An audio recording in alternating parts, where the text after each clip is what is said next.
y vamos a correr un poquito por el tiempo. Se titula Misericordia y Gracia. Vamos a hablar acerca de la misericordia y vamos a hablar acerca de la gracia. Y antes de iniciar, quiero pedirles que inclinemos el rostro para tener una oración. Oremos. Padre nuestro que estás en los cielos, santificado y glorificado sea tu nombre, Señor.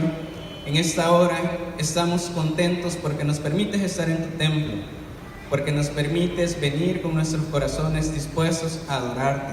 Suplicamos que tu Santo Espíritu sea derramado sobre cada uno de nosotros y podamos comprender lo que tu palabra nos quiere decir. Bendícenos en esta hora, que tus santos ángeles nos acompañen y que tú puedas estar con cada uno de nosotros, porque lo pedimos en el dulce nombre de Cristo Jesús. Amén.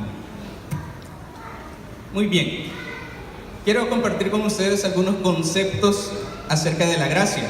Por ejemplo, el diccionario adventista nos dice lo siguiente refiriéndose a la gracia y la fe. La gracia es la mano de Dios que baja a la tierra, y la fe es la mano del hombre que se extiende hacia arriba para asir la de Dios. El comentario bíblico nos dice que la gracia es la mano de Dios que baja hacia la tierra. Y ya vamos a entender, conforme vayamos entrando al tema, por qué es así. Y la fe es la mano de nosotros, los hombres, que la levantamos con la esperanza de aferrarnos a esa gracia de Dios. El ministerio de curación, en el capítulo Ayuda para los tentados, nos dice: la gracia es un atributo de Dios puesto al servicio de los seres humanos indignos. Ya vamos a ver conforme vayamos pasando el tema por qué es un atributo puesto al servicio de Dios al servicio de los seres indignos. Nosotros no la buscamos, sino que fue enviada en busca nuestra. Dios se complace en concedernos su gracia, no porque seamos dignos de ella, sino porque somos realmente indignos. Lo único que nos da derecho a ella es nuestra gran necesidad. Y finalmente, el diccionario de la Real Academia Española la traduce como don o favor que se hace sin merecimiento particular, concesión gratuita, y también en el cristianismo, favor sobrenatural gratuito que Dios concede al hombre para ponerlo en el camino de la salvación. Hay muchos términos acerca de la gracia. Y yo sé que nosotros en nuestra mente tenemos conceptos acerca de la gracia. Sabemos que la gracia es gratuita, sabemos que la gracia es un don de Dios, sabemos que la gracia es un regalo y sabemos que es inmerecida, que nosotros no la merecemos. Pero esta mañana yo quiero tocar este tema porque quiero que comprendamos lo que la gracia hace por el pecador. No quiero que entendamos en sí el concepto de la gracia, sino que quiero que entendamos lo que la gracia hace por ti y por mí en nuestras vidas. Y para ello quiero que busquemos 1 de Timoteo, el capítulo 1. 1 de Timoteo, capítulo 1, versículo 12.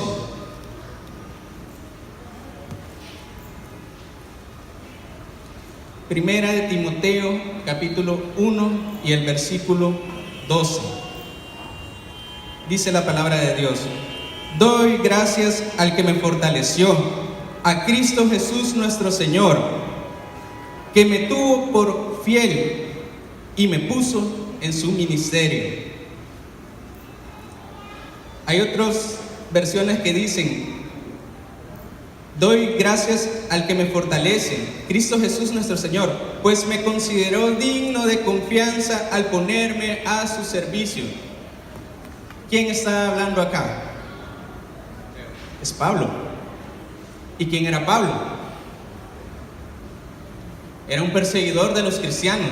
Ustedes se imaginan cómo es que Dios puso a un perseguidor, cómo es que Dios puso a alguien que perseguía a los cristianos, los atormentaba, los angustiaba, los apedreaba, los asesinaba, daba esas órdenes para que eso sucediera.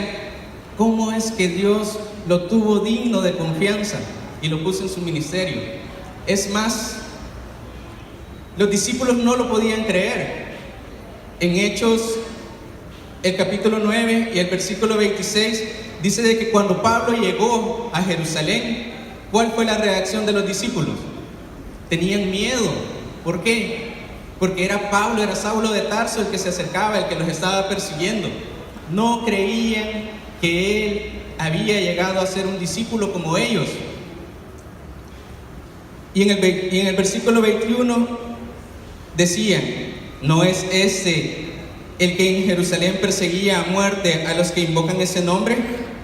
Sin lugar a dudas, no creían que Pablo había sido convertido. ¿Y cómo es que una persona tan pecadora, y cómo es una persona que perseguía a los cristianos, había llegado a ser digno de confianza para Dios? Es porque la gracia, y eso es lo que quiero que comprendamos en esta mañana, la gracia restaura al pecador. La gracia no solo perdona los pecados, sino que también restaura al pecador.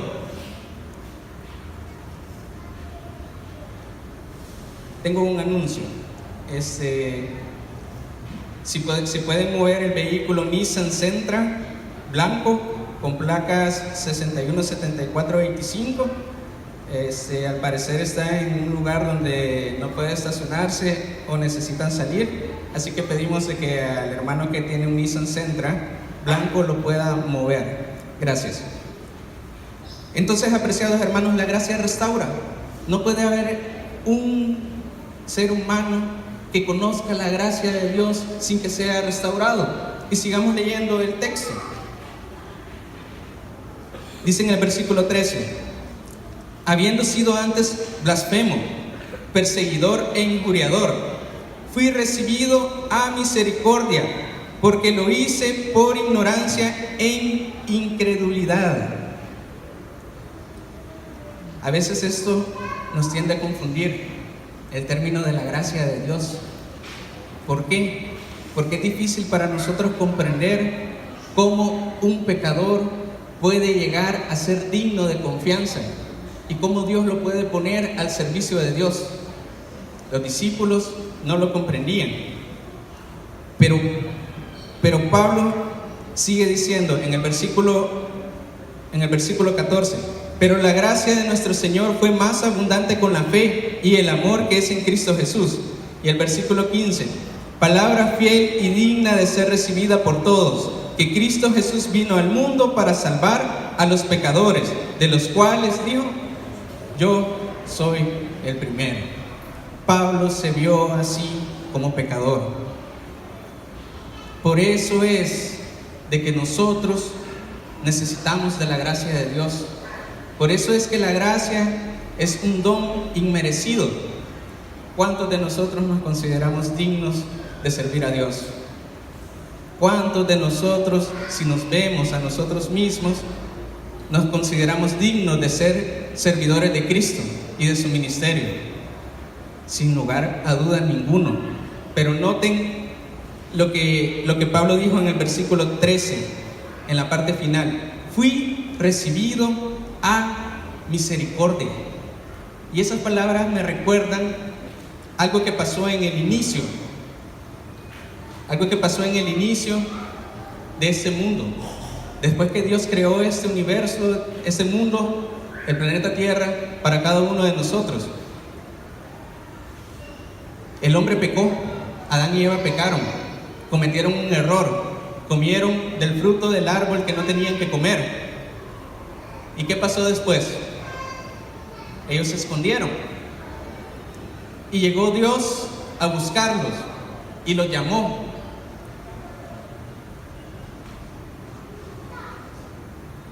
Ese acto de buscarlos y llamarlos es el acto de misericordia de Dios, porque nosotros tenemos un Dios de misericordia. No tenemos un Dios que nos va a acusar desde la primera vez. No tenemos un Dios acusador. No tenemos un Dios que nos va a juzgar desde la primera vez. Antes, Él extiende su misericordia. Y esto quiero que lo comprendamos. ¿Por qué? Porque muchas veces nosotros, cuando vemos a alguien que ha caído en un pecado o que está en algún pecado, lo juzgamos. A nosotros como ancianos se nos tiene la percepción de que no se pueden acercar a nosotros porque nosotros los vamos a regañar. Se tiene la percepción de que a un líder de iglesia, cuando se acerca a un hermano que está en una condición que no agrada a Dios, piensa que lo va a regañar. Y veamos los dos puntos. Ni el líder ni el anciano puede regañar a alguien que esté en esa condición. ¿Por qué? Ni lo puede juzgar. ¿Por qué? Porque ni Dios lo hizo con Adán y Eva en el inicio, ni Dios lo está haciendo ahora, mucho menos nosotros, que estamos en la misma condición que está esa persona, lo podemos hacer. Pero óiganme bien, ¿qué pasa con la persona o el hermano que está en ese pecado, o que está en esa desventaja, o que está con ese mal hábito? Él piensa de que esta persona que se acerca es para juzgarlo, y en su mente piensa que es para regañarlo. Tampoco no podemos pensar así. ¿Por qué? Porque tanto uno como el otro tenemos que hacer lo que Dios hizo a un inicio. ¿Y qué fue lo que hizo Dios a un inicio? ¿Qué había hecho Adán y Eva cuando salieron? Se habían vestido, ¿verdad? Porque se habían visto desnudos. ¿Y con qué se habían vestido? Se habían vestido con hojas de higuera. Y Dios no les dijo, ¿y qué hacen con eso si igual están desnudos? No los juzgó. Él sabía que habían pecado. Lo que Dios esperaba es que ellos llegaran arrepentidos, pero ellos llegaron vestidos. Se querían salvar por su propia cuenta. Se querían cubrir por sus propios medios. Pero Dios, en ese momento, un Dios de misericordia, aquí vemos la misericordia con la gracia junta, extendió su gracia para Adán y Eva y sacrificó un animal. ¿Para qué? Para poderlos vestir. Es así como nosotros tenemos que tratar a nuestros hermanos, como nosotros tenemos que tratarnos entre nosotros. Tanto el que mira al pecador que está mal, lo primero que tiene que pensar es: mi condición es pecaminosa, y si yo estoy aquí es por gracia de Dios, es porque Él me cubrió con el Cordero, con la sangre del Cordero. Por lo tanto, lo que yo vi que hizo Dios en mí, se lo voy a compartir a esa persona que está mal. Tanto uno como el otro tenemos que aprender a mirar a Dios. Tanto uno como el otro tenemos que aprender a mirar a Cristo. Y veamos bien en este ejemplo. Dios es justicia también. Y en ese momento entró en un conflicto, porque la paga del pecado es muerte, y Adán y Eva habían pecado. Pero ¿qué fue lo que pasó? Antes se desenvolvió de Cristo, de Dios, su misericordia, y entró el papel del Hijo, que representaba que iba a venir a este mundo a morir por los pecados de todos nosotros. Y eso es la misericordia de Dios, y a eso se le llama gracia. Pero ¿qué es lo que sucede? Tenemos que aprender que la gracia de Dios, cuando nos cubre a nosotros, cuando aceptamos que somos pecadores, no solo nos perdona de nuestros pecados, sino que también, al igual que a Pablo, nos restaura. O sea, nos hace nuevo. Quiere decir de que ya no vamos a seguir con ese mal hábito. Nos da poder para vencer al pecado. Y eso fue lo que sucedió con Pablo. Ahora, quiero contar rapidito una experiencia que muchos jóvenes se van a sentir identificados. Cuando yo estaba estudiando en la universidad, yo egresé, por gracia de Dios, egresé y tomé una mala decisión. Todos acá estamos propensos a tomar malas decisiones. En el camino de la vida, los jóvenes aún estamos más propensos a tomar malas decisiones porque estamos aprendiendo. Por eso es bueno que los jóvenes escuchemos el consejo de los grandes, porque los grandes ya pasaron por ese camino, y aunque no sea lo mismo y aunque no sea igual, es un consejo valedero que nos puede ayudar a que no cometamos errores. Pues yo cometí un error. Después de egresar en la universidad, se dan 2 años para poder sacar la especialización. Yo pensé que los 2 años eran para que yo pudiera comenzar a sacar la especialización, y dejé pasar el tiempo. Comencé a trabajar y dejé pasar el tiempo. Y pasaba 1 año y medio y yo no había comenzado la especialización, creyendo que tenía 2 años para iniciarla. ¿Y qué sucedió? Cuando me di cuenta de que tenía no 2 años para iniciarla, sino que 2 años para sacarla, y que si no lo hacía en esos 2 años, iba a repetir las materias en las que había salido bajo durante toda mi carrera. O sea, era como estudiar nuevamente otros 2 ciclos en la universidad. Entonces, cuando me di cuenta de eso, me asusté y fui corriendo a la sección de egresados. Y bueno, llegué allí, estaba la secretaria, no estaba el encargado. Llegué varias veces y no sé por qué, no sé si será porque mis ojos son muy grandes y expresivos o porque yo soy muy hablantín, pero las personas tienden a recordarme. Entonces ya me conocían, con las veces que fui ahí, ya me conocían. Al fin logré hablar con el encargado de egresados y le expliqué mi problema, le expliqué por qué yo estaba de esa forma. Para ese entonces Dios no me había dado el privilegio de ser anciano. Estaba trabajando acá en Sociedad de Jóvenes con mi apreciada amiga Senia, que ella era directora. Entonces, y que de ella aprendí mucho. Entonces, le dije al encargado de egresados lo que me pasaba. Y me dijo: te voy a dar una oportunidad, me dijo. Te voy a extender 6 meses para que puedas sacar tu especialización. Eso sí, me dijo, si en esos 6 meses dejas un módulo, en ese año dejas un módulo, no la vas a poder sacar. No va a haber más tiempo para que lo puedas hacer. Yo estuve contento cuando me dijo eso. Yo me alegré cuando me dieron esa oportunidad.